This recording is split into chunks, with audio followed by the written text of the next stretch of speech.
28歲女模特兒譚仔米線創辦人媳婦蔡天鳳，2023年在大埔龍尾村疑遭殺害碎屍。蔡的前家姑李瑞香否認意圖妨礙司法公正罪，早前經審訊後被裁定罪成。周二28日在區域法院被判囚18個月，被告聞判時飲泣。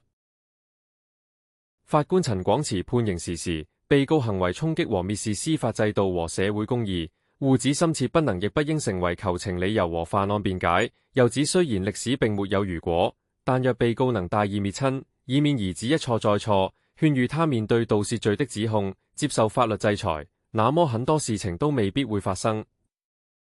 官形容案件印證了坊間所指的慈母多敗兒，可悲地見證一個大好，原本相互扶持的家庭破碎。李瑞香冚家本性兇殘，關慈母多敗兒乜嘢事？又關慈母乜嘢事？